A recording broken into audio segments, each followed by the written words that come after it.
Нет, какая мобилизация? 14 horas con 50 minutos, hora de Moscú. Atasco antes de la frontera rusa en dirección a Georgia. Rusia está rindiéndose silenciosamente en sus propias puertas fronterizas. En este momento hay una marea humana que se extiende por kilómetros en los cruces fronterizos de todo el país. Coches, camiones y miles de personas que han agarrado su equipaje y se han puesto en camino. En el lado ruso de la frontera, los vehículos se mueven solo unos pocos metros por hora. Las filas se extienden hasta donde alcanza la vista. Ahora, mientras Putin pierde el control del país, la sociedad rusa ya no cree que esta guerra se pueda ganar, y el hecho de que 146 millones de personas estén prácticamente seguras de que una nueva movilización seguirá a las elecciones ha desencadenado otra ola de huida de Georgia a Kazajistán y de Bielorrusia a Armenia. Y esto no es un tráfico fronterizo ordinario, esto es un éxodo. Se están comprando billetes de ida, se están eliminando discretamente perfiles de redes sociales y los jóvenes están dejando el país. Con quienes hablamos, no hay movilización para ellos, ni siquiera se discute. Tenemos una operación especial, no tenemos una guerra. Todo es normal. Y un imperio con uno de los ejércitos más grandes del mundo está en este mismo momento perdiendo a su propia gente en los cruces fronterizos. Pero este éxodo tiene muchas caras. Por un lado, un joven común que abandona su coche y corre hacia la frontera en bicicleta. Por otro, un millonario que transfiere su fortuna al Golfo a través de criptomonedas y aborda su jet privado. Por un lado, el miedo a la movilización. Cruzar 2 fronteras en una hora. No tenemos movilización. Y las puertas del mundo comienzan a cerrarse para los rusos. Las líneas que ves en pantalla, representando el éxodo de casi 60.000 rusos en los últimos días, sirven como una especie de laboratorio para medir la legitimidad de un régimen. Después de todo, la demanda diaria de 20.000 personas para cruzar la frontera, una cifra que incluso el Servicio de Aduanas de Rusia se vio obligado a reconocer como un récord, causó un colapso total del sistema en la frontera. Había personas esperando durante horas, a veces incluso días, en estas filas. Algunos ya habían dejado sus coches atrás, cargando sus maletas mientras caminaban hacia la frontera. Otros luchaban en bicicletas o patinetes solo para cubrir esos últimos kilómetros. Lo que dejaron atrás no eran cosas pequeñas, hogares, trabajos, familias, toda una vida. Un padre partió primero, dejando a su esposa e hijo atrás, con la esperanza de traerlos para reunirse con él lo antes posible. Para estas personas, el problema ya no era de comodidad, sino de correr contra el tiempo. Todos tenían un solo miedo en sus mentes. ¿Qué pasaría si las fronteras se cerraran una mañana? Y algunas personas en la frontera dijeron a las cámaras: no estamos aquí por la movilización, estamos aquí por otras razones. Pero había una cosa que era indiscutible: esas filas eran reales, esa avalancha de personas era real.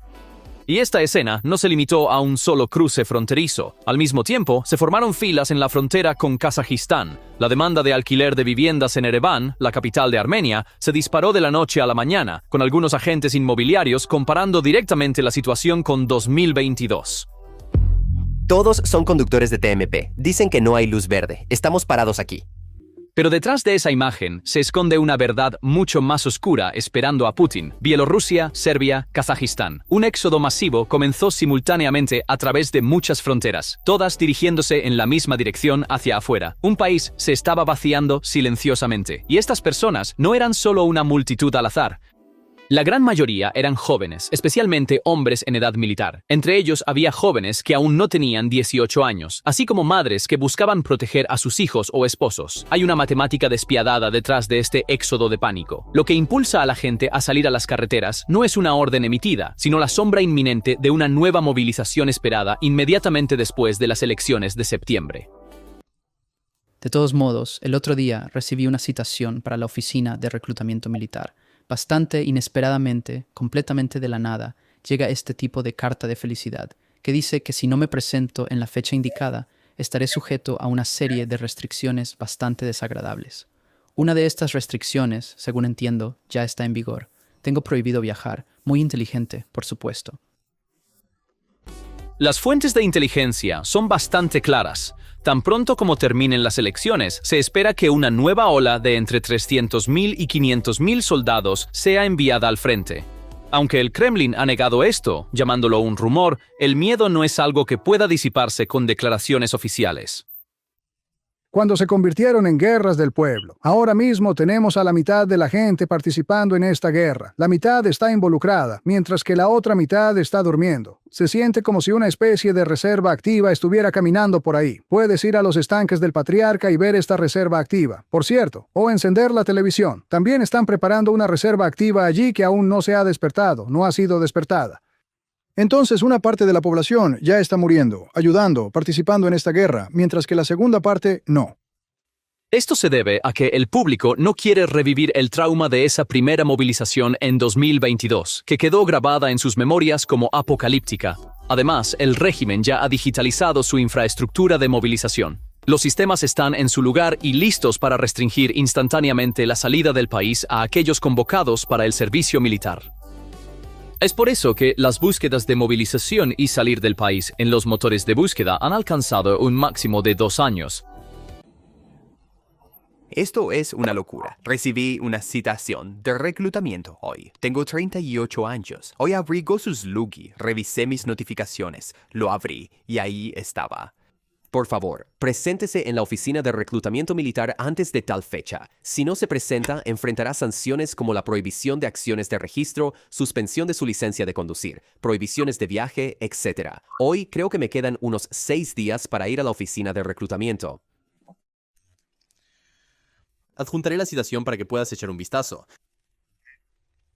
Ahora la pregunta principal es ¿por qué es esto necesario? ¿Quién necesita esto? Y tal vez alguien ya ha recibido una citación como esta. Por favor, comparta qué me espera a continuación.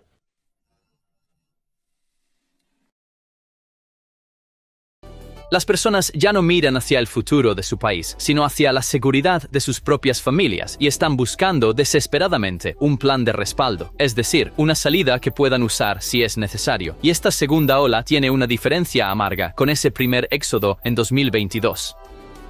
La gente ya no busca refugio temporal. Están buscando un país donde puedan establecerse permanentemente, declarando, aquí no hay futuro. Verkhny Lars, un estrecho paso de un solo sentido, encajado entre las montañas del Cáucaso, y en pocos días, este paso se convirtió nuevamente en un símbolo de un éxodo. Según las cifras publicadas por el Servicio Federal de Aduanas de Rusia, más de 19.000 personas cruzaron por este puesto de control diariamente el 15 y 16 de agosto. El 18 de agosto, el número superó los 20.000. El servicio señaló que esto superó significativamente las cifras de los mismos periodos en años anteriores. Los vehículos avanzaban a paso de tortuga en el lado ruso de la frontera. Los tiempos de espera se extendían por horas y en algunos lugares eran mucho más largos. Sin embargo, desde entonces, muchos países han endurecido sus reglas de visado para los rusos. En otras palabras, aquellos que quieren huir están corriendo contra el tiempo para aprovechar una ventana de oportunidad cada vez más estrecha. Mientras que por un lado, la gente se apresura hacia la frontera con boletos de ida, por otro, el gobierno, incapaz de cubrir el vacío en las líneas del frente, está reclutando soldados en las calles. De hecho, informes indican que en algunas regiones a los detenidos se les está obligando a firmar contratos de alistamiento militar a cambio de retirarles los cargos. Esta es precisamente la razón por la que la gente no espera una orden, porque una vez que una sociedad ha experimentado un miedo, actúa antes de que ese miedo golpee por segunda vez. Y Rusia ya había experimentado ese miedo una vez, y de la manera más dura posible, en 2022. Convertir esta guerra en una guerra del pueblo, por un lado, realmente crearía las condiciones para la victoria, pero al mismo tiempo requerirá una transformación muy seria por parte del Estado. Se tiene que tomar una decisión sobre esto, al igual que nuestro presidente decidió reconocer Crimea y luego cómo decidió lanzar la operación militar especial. Ahora, una vez más, se necesita una nueva decisión. Es difícil, es muy difícil cruzar esta línea entre una guerra estatal y una guerra del pueblo. En Penza, Kamnetsk y Kuznetsk, la policía, la Rosguardia y los funcionarios de la Oficina de Reclutamiento Militar están llevando a cabo redadas masivas. Los hombres son arrebatados de las calles, metidos en camionetas y presentados con un contrato del Ministerio de Defensa en la Oficina de Reclutamiento. Lo hicieron voluntariamente. Déjalos ir, estafa. Ustedes, perras, los obligaron. Los obligaron, malditos imbéciles. Los rusos están abandonando el ejército, y el nuevo plan de movilización de Putin está provocando un motín antes de que siquiera se haya anunciado.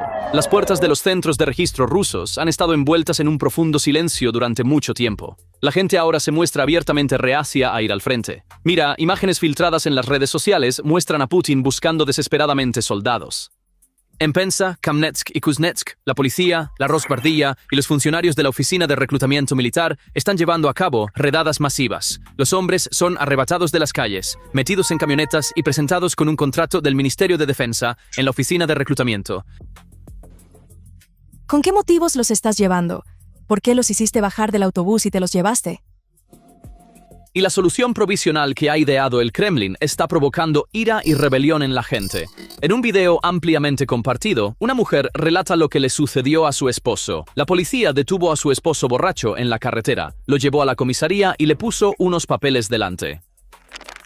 Pensó que solo era un protocolo, pero le dieron un contrato. Mi esposo nunca habría aceptado esto porque tenemos una familia en casa. Tenemos 4 hijos. El hombre pensó que era solo un informe de rutina. Lo que le hicieron firmar fue un contrato de guerra. En palabras de la mujer, su esposo nunca habría aceptado esto. Otra publicación resume la situación en una sola frase. Hombres armados están entrando en los lugares de trabajo y declarando abiertamente a los civiles como soldados, sin consentimiento, sin elección. Ignora la política el tiempo suficiente y un día la política llegará a tu puerta con uniforme. Cierra la boca y compórtate con dignidad. ¿Por qué están gritando todos? Digo, todos ustedes son militares. Todos los juegos se han acabado. Todos ustedes son militares. Y arrastrar a civiles rusos comunes fuera de sus coches o lugares de trabajo y reclutarlos en el ejército no es suficiente para salvar la guerra de Putin, y la rebelión del pueblo ruso contra las nuevas olas de movilización ha desencadenado algo más que acorralará a Putin. Raibar, el canal militar más grande de Telegram en Rusia, con millones de seguidores, admitió abiertamente la retirada en Zaporizhia el 19 de abril. Ucrania está presionando con superioridad de drones y las ganancias que obtuvimos con sangre durante años se están desvaneciendo. Esta frase no provino de un periódico de oposición, provino de la voz no oficial del Kremlin. Y esto no fue solo una grieta, fue el comienzo de un colapso. Otras voces comenzaron a fluir a través de la grieta que Raibar abrió. Yevgeny Goldman, otro popular bloguero Z, explotó en una grabación de video, casi histérico. Estamos tratando de ponernos al día como tortugas, pero nos están superando como guepardos. Tenemos problemas hasta el cuello.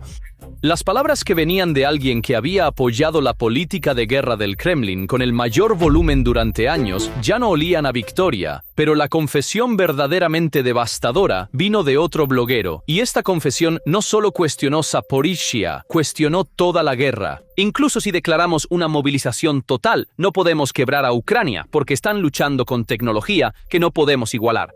No está diciendo, si enviamos más soldados lo resolveremos. Está diciendo abiertamente, no podemos cerrar la brecha tecnológica.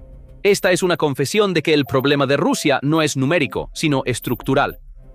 Entonces, ¿son estos clips dispersos realmente piezas de un cuadro mucho más grande? La respuesta vino de uno de los testigos más autorizados que hay. Denis Kapustin, fundador y comandante del Cuerpo de Voluntarios Rusos, emitió una advertencia abierta al pueblo ruso en una entrevista con el Canal 24 y resumió la trayectoria de la guerra en una sola frase. En los últimos meses, las pérdidas de Rusia en el frente han superado el número de soldados que puede movilizar. Según la interpretación de Kapustin, el significado es claro. El modelo de soldado contratado está agotado. En cualquier otro país, esta situación sería razón suficiente para que el liderazgo considerara terminar la guerra. Putin, sin embargo, cree que todo se puede arreglar mientras la guerra continúe, lo que deja exactamente una solución, y todos saben cuál es. Si la gente no va a la guerra por dinero, será movilizada. Es por eso que, en palabras de Kapustin, la sociedad rusa ahora vive con la expectativa de una catástrofe inminente. Una nueva ola de movilización total, que también afectará a las grandes ciudades, está a la puerta, y según el cálculo de muchos expertos, esa ola podría ser declarada este mismo otoño, justo después de las elecciones de la Duma estatal. El régimen de Putin no puede decir que la forma antigua no funcionó porque la legitimidad interna depende de la narrativa de victoria continua. Las malas noticias del frente no llegan arriba porque el oficial que las lleva arriesga su propia carrera. Tercero, lo más inquietante, el costo humano es gratuito para el Kremlin. Según el CSIS, los soldados que mueren no son hijos de las élites de Moscú, vienen del lejano norte, lejano oriente y de las prisiones. Sus muertes no se convierten en eventos mediáticos. Una doctrina solo cambia cuando su costo molesta a quien lo paga. Los que pagan están en el campo, no en la mesa de decisiones. Las guerras no las deciden los generales, sino los soldados rasos, y el soldado raso ruso en el frente de Ucrania no puede cargar con este peso. La crítica no se quedó confinada a las redes sociales. Se extendió a las instituciones estatales oficiales y a los consejos regionales. Grigori Yeremeyev, un diputado de 69 años de la Duma de Samara, tomó la palabra con rara valentía y dijo: Somos conjuntamente responsables con Putin del fracaso de la operación militar especial. Él no quiere detener la agresión porque no quiere pasar a la historia como un presidente derrotado. El micrófono de Yeremeyev fue cortado en cuestión de segundos, pero esas palabras ya habían sido grabadas, rompiendo el silencio en la sala. De hecho, las raíces de estos audaces estallidos son mucho más profundas y son de naturaleza estructural. La chispa de este valor se encendió hace meses en San Petersburgo, la ciudad natal de Putin, en el consejo de la ciudad de Smolninskoye. Este consejo local fue más allá de la mera crítica política para romper el mayor tabú de Rusia. Al presentar una petición oficial a la Duma estatal, exigieron que Putin fuera destituido del cargo por cargos de traición debido a la guerra en Ucrania.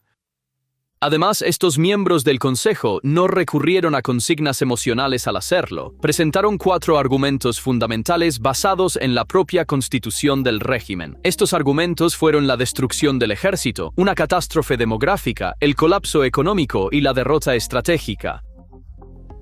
Sabían que la Duma no llevaría a Putin a juicio. Su objetivo era encender una antorcha en la oscuridad, y lo lograron. La crítica de políticos y funcionarios locales es peligrosa para el sistema. Sin embargo, una confesión que viene desde lo más alto del ejército revela que los pilares fundamentales del sistema están resquebrajándose. La élite militar de Rusia ha roto su silencio. El coronel general Vladimir Chirkin, uno de los militares más experimentados de Rusia, apareció en RBC Radio e hizo una confesión histórica. Para ser honesto, no voy a criticar a nadie. Rusia, una vez más, no estaba preparada para la guerra.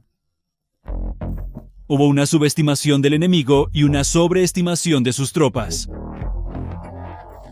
Rusia perdió la guerra en Ucrania mucho antes de que se perdiera en el campo de batalla. La perdió internamente incluso antes de que se disparara el primer tiro. Putin y sus comandantes asumieron que el pueblo ucraniano los recibiría como liberadores y que Kiev caería en pocos días. Pero ese no fue el resultado. Sin embargo, Rusia ya había perdido en Ucrania antes de que siquiera comenzara. Estaba condenada al fracaso desde el primer día, porque el plan de victoria del Kremlin no se basaba en una estrategia, sino en una mentira masiva. Incluso antes de que comenzara la guerra, el emblema del ejército ruso, el general retirado Leonid Ivashov, vio esto y pidió la dimisión de Putin. Docenas de miembros del Consejo Municipal en ciudades importantes como Moscú y San Petersburgo también vieron esto y pidieron la dimisión del líder ruso. El cielo pacífico con el que soñaba el veterano de Stalingrado, Pavel Petrovich Vinokurov, ahora está plagado de misiles ucranianos. Ante este panorama, incluso los más leales ya no guardan silencio. Recibimos una lección seria y cruel. Y daría una evaluación insatisfactoria a nuestra comunidad de inteligencia de Rusia. Estas palabras fueron confesiones de Vladimir Chirkin, excomandante de las fuerzas terrestres y una de las figuras militares más experimentadas de Rusia. Desafió las expectativas optimistas de Putin respecto a la guerra en Ucrania. De hecho, el caso fue expresado por el liderazgo del país. Yo diría información falsa de que el 70% de la población de Ucrania está con nosotros y el 30% está en contra. Resultó ser exactamente lo contrario, 30 a favor y 70 en contra. El coronel general retirado expuso uno por uno los defectos fatales fundamentales en la estrategia militar de Rusia. Afirmó que Rusia fue sorprendida desprevenida para la guerra, tal como lo había sido en guerras de siglos pasados. En el corazón de la crítica de Churkin se encuentra el fracaso de los servicios de inteligencia rusos, particularmente del FSB.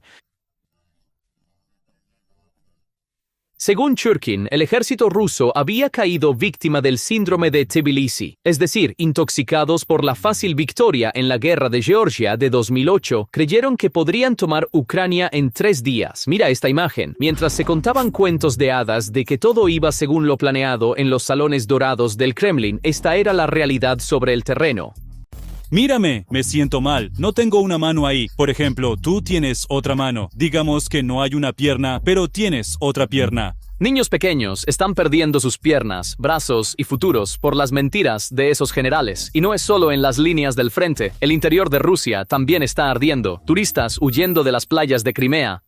Calles sumidas en la oscuridad en Moscú, las refinerías están en llamas, el agua está cortada, Belgorod y Kursk han sido ocupadas y hay más de 1 millón de bajas. Y Churkin no es el único que habla abiertamente. Este es el general Leonid Ivashov. No es un disidente liberal. Él es el sistema mismo, un verdadero nacionalista ruso, un patriota. Y este hombre desmanteló la narrativa del imperio de 0000 años de Putin con una sola declaración, un solo diagnóstico amargo. Derrota estratégica. De hecho, este diagnóstico fue como una lección de un general ruso experimentado diciéndole a Putin dónde retirarse. Fue quizás un segundo llamado velado a la dimisión, y este hombre había hecho una declaración semanas antes de que comenzara la invasión, pidiendo a Putin que renunciara. Entonces, ¿por qué un halcón como Ivashov, que es parte del sistema, ahora arrojaría el legado de su comandante en jefe al fuego? Porque Ivashov vio la brutal verdad que Putin se niega a ver, la verdad que la máquina de propaganda intenta ocultar. Ahora, este va a ser un tema controvertido, y no me importa si YouTube no lo promociona. Voy a exponer la verdad de todos modos. Los temas controvertidos como este terminan siendo suprimidos por el algoritmo, excepto cuando fuerzas al algoritmo a promocionarlo haciendo clic en el botón de me gusta. Gracias. Esa verdad es que el ejército ruso ya no es un ejército, sino una estructura que se está devorando a sí misma desde dentro, una estructura podrida. Y otra verdad que Ivashov vio fue la mentira del general Valery Gerasimov.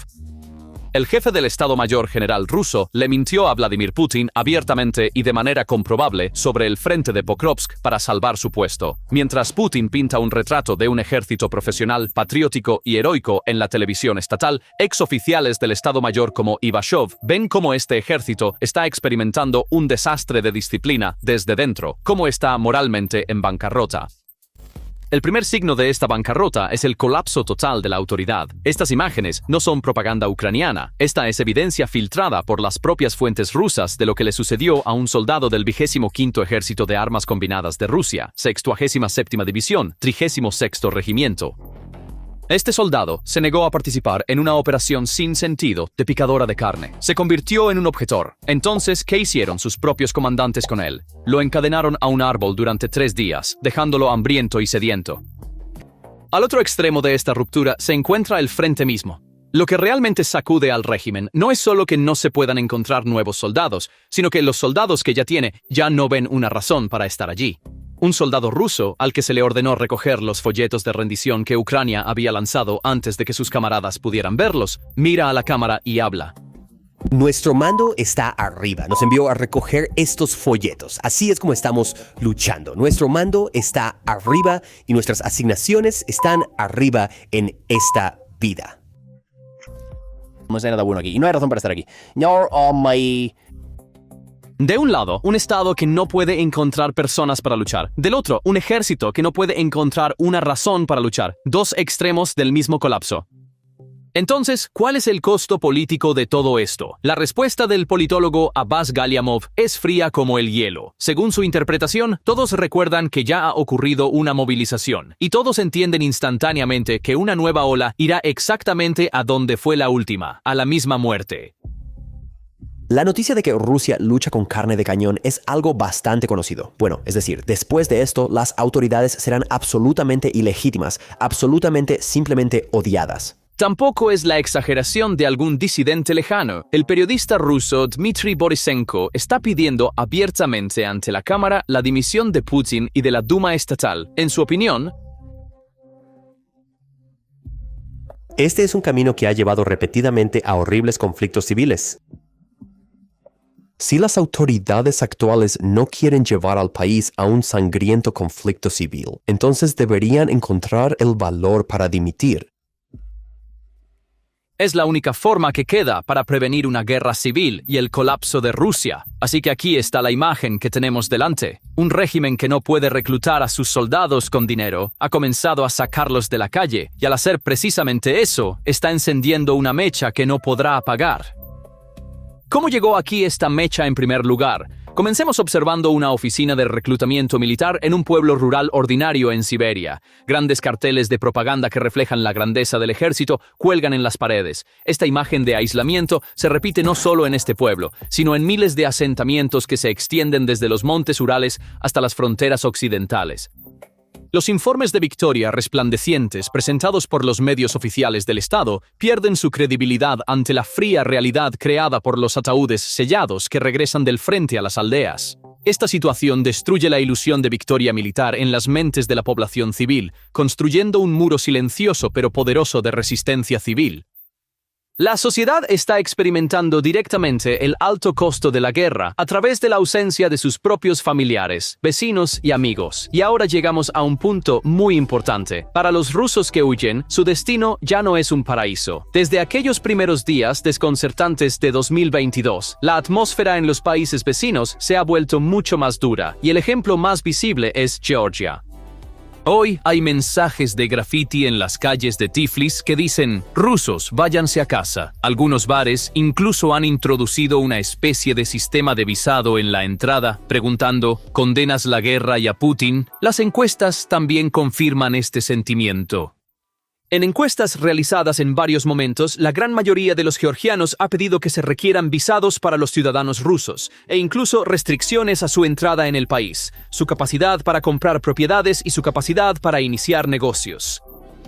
Una razón es económica. El aumento de la demanda ha hecho que los alquileres se disparen en ciudades como Tiflis y Batumi, creando una crisis del costo de vida para la población local. Pero la razón principal es mucho más profunda y está arraigada en la historia. Desde la guerra de 2008, Rusia ha ocupado efectivamente aproximadamente el 20% del territorio de Georgia, y es precisamente aquí donde entra en juego una preocupación geopolítica.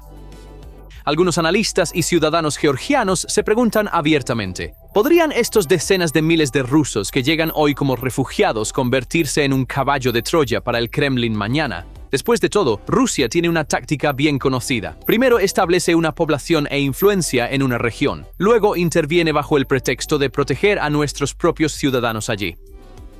Para un país donde una quinta parte de su territorio ya está bajo ocupación, esto no es un miedo abstracto, es una pesadilla muy real, pero es esencial mantener el equilibrio aquí porque esta no es una historia unilateral.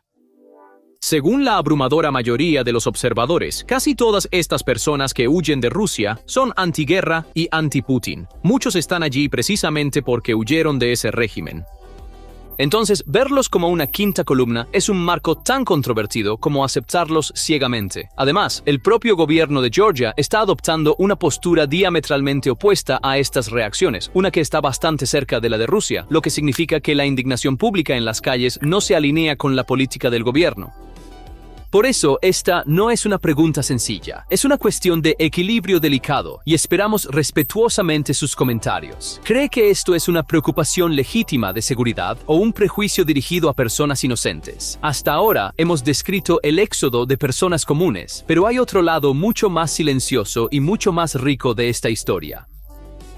Después de todo, no solo los jóvenes en edad militar están dejando Rusia, el segmento más rico del país, y su dinero también está saliendo, y no están haciendo fila en Verkhney Lars. Se van en jets privados a través de vuelos directos.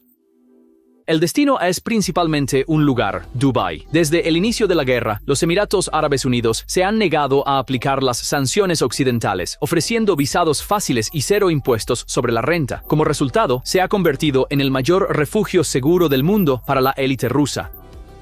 Hoy en día, los rusos son uno de los grupos extranjeros más grandes en Dubái. Prácticamente dispararon la demanda de bienes raíces en la ciudad y cientos de miles de rusos se han establecido aquí. Pero lo que es realmente crítico es cómo se está moviendo el dinero. Una parte significativa de estas ventas y alquileres se realiza directamente a través de criptomonedas, porque las criptomonedas son la forma más fácil de eludir tanto las sanciones como el sistema bancario internacional del cual Rusia ha sido excluida.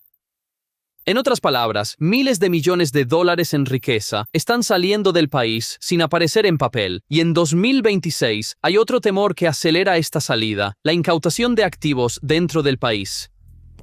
Recientemente, los fiscales rusos han recuperado activos por valor de 4 billones de rublos, aproximadamente 51.500 millones de dólares para el Estado, desde gigantes agrícolas hasta minas de oro, e incluso el aeropuerto Domodedovo de Moscú. Muchas figuras importantes del mundo empresarial han perdido una parte de su riqueza. Por eso, incluso los ricos que no están directamente en la lista de sanciones están pensando: podría ser mi turno mañana, y están moviendo su dinero, ya no a Londres o París, sino a Dubái, Turquía y el Golfo. Y aquí hay otro contraste. Mientras un refugiado ruso común enfrenta esta fría recepción en Georgia, un millonario ruso encuentra una ciudad que lo recibe con los brazos abiertos en Dubái. Después de todo, allí no se trata de política, se trata de dinero, y cuando el dinero habla, las puertas se abren de par en par. Esta es precisamente la forma en que la visión del mundo sobre los rusos se divide en dos. Las puertas están abiertas para aquellos con dinero y se cierran lentamente para los refugiados. Ahora, añade a este miedo el colapso de la vida diaria. Es entonces cuando emerge el panorama completo, porque durante esos mismos días, Rusia estaba lidiando con una grave escasez de combustible, y como puedes ver en la pantalla, las estaciones de servicio rusas se habían convertido en verdaderos campos de batalla. Tanto es así que en algunas regiones la gasolina estaba disponible en solo el 28% de las estaciones. El racionamiento estaba en vigor en la gran mayoría de las regiones y los precios superaban los 100 rublos por litro en algunos lugares, y la desesperación era tan grande que surgió una industria completamente nueva en Rusia: los viajes de reabastecimiento de combustible. Y ahora están atrapando a nuestros chicos en la frontera para asegurarse de que no se contrabandea nada. As resultó ser este amigo. Para un forastero, parece un lío aduanero ordinario. ¿Qué otra alternativa tenemos a la gasolina en un país de gasolina? Caballos, creo que sí. Las personas estaban cargando sus coches en camiones y enviándolos a la vecina Bielorrusia, llenando sus tanques allí y luego trayéndolos de vuelta. Solo piensen, ciudadanos de uno de los mayores productores de petróleo del mundo estaban enviando sus coches al otro lado de la frontera solo para llenar un tanque de gasolina. Pero el cuello de botella más sorprendente estaba en la frontera con Kazajistán, donde se formaron dos filas separadas al mismo tiempo. La primera fila consistía en conductores buscando combustible barato. Con la gasolina tan cara en Rusia, los rusos en las regiones fronterizas acudían en masa a Kazajistán por combustible barato, un fenómeno denominado turismo de combustible. Servicio debido al problema de la gasolina, y lo llamamos un tour de reabastecimiento. Pensamos en cómo evitar los atascos en las gasolineras en Rusia y se nos ocurrió este truco. Reunimos los coches en Moscú, los cargamos en un transportador de coches y conducimos hasta Bielorrusia, o más precisamente hasta la gasolinera más cercana en Minsk. El tiempo de viaje es de unas 10 horas. Allí llenamos los tanques y también ponemos un bidón en el maletero de cada coche. Tomará solo unos 15 minutos por coche y regresamos durante otras 10 horas. En aproximadamente un día tendrás tu coche con gasolina, pero al menos no necesitas perder tu propio tiempo esperando en la fila. En respuesta, Kazajistán estableció 59 puestos de control policial cerca de sus cruces fronterizos para proteger su propio mercado, comenzó a registrar cada vehículo uno por uno en busca de tanques de combustible ocultos y limitó a los vehículos de países vecinos a cruzar la frontera solo una vez al día. Y estas imágenes en la pantalla muestran esa segunda fila, el principal cuello de botella. Según los conductores, los tiempos de espera en los cruces fronterizos de Setsisk-Sagarshin y Toyotli-Shegan, que conectan las regiones de Aktobe y Kazajistán Occidental con la región de Orenburg en Rusia, han alcanzado hasta un día completo. Lo que es sorprendente es la asimetría de esta congestión. Mientras que los conductores que se dirigían de Kazajistán a Rusia esperaban 12 y en algunos lugares incluso 24 horas, el tráfico en la dirección opuesta, es decir, saliendo de Rusia, casi no tenía impedimentos, a menudo tomando solo unas pocas horas. Según los conductores, la razón de esto es el ritmo extremadamente lento de trabajo de los guardias fronterizos y funcionarios de aduanas rusos. De hecho, a algunos vehículos ni siquiera se les permitió entrar en el área de inspección durante horas, aunque estaban vacíos, y hay una dimensión mucho más estratégica en este cuello de botella. La frontera kazaja es una de las principales arterias que suministran a la industria rusa con bienes que van desde drones hasta electrónica y desde maquinaria hasta repuestos, todos provenientes de China. A medida que Kazajistán comenzó a inspeccionar los productos de doble uso, que pueden ser utilizados tanto en sectores militares como civiles, con mucho más rigor para cumplir más estrictamente con las sanciones occidentales, el número de camiones esperando en la frontera alcanzó los miles. Algunos vehículos permanecieron en fila durante días, incluso semanas, y las empresas rusas reportaron pérdidas que ascendían a millones de dólares. En otras palabras, esta frontera, que una vez fue una puerta trasera para eludir sanciones, ahora se está cerrando lentamente. En resumen, mientras la gente estaba atrapada en Bergnilars, tanto los conductores en busca de combustible como los camiones que transportaban mercancías chinas estaban atrapados en la frontera kazaja. Las arterias invisibles que mantienen a flote a un país, a saber, energía, transporte, comercio y seguridad, habían comenzado a obstruirse simultáneamente. Y ahora pasemos al verdadero costo de este éxodo para Rusia, un costo que no aparece en ninguna estadística oficial. Porque los que se van no son solo personas al azar. Según las observaciones, una parte significativa de los que se van son individuos educados, urbanos, jóvenes y capacitados. En otras palabras, el mismo segmento de la sociedad que dará forma al futuro de un país. Después de todo, la verdadera riqueza de un país no reside en sus reservas subterráneas de petróleo ni en los tanques de su arsenal. La verdadera riqueza de un país reside en su gente, sus ingenieros, doctores, maestros, emprendedores y las mentes jóvenes que darán forma a su futuro. De hecho, durante el éxodo de 2022, los boletos de avión se agotaron con días de anticipación y las tarifas de ida a Estambul, Ereván y Tiflis se dispararon a miles de dólares. La mayoría de los que abandonaban el país eran jóvenes urbanos educados. Hoy la situación es similar. Las solicitudes para proyectos que ofrecen asesoramientos sobre inmigración se multiplican cada día y la gente ya no busca una escapatoria temporal por unas semanas, sino que busca un país donde puedan establecerse permanentemente. Los destinos más populares siguen siendo los mismos: Georgia, Armenia y Serbia. En otras palabras, este no es un paso temporal tomado por pánico, es la decisión de un segmento de la sociedad de construir su futuro en otro lugar.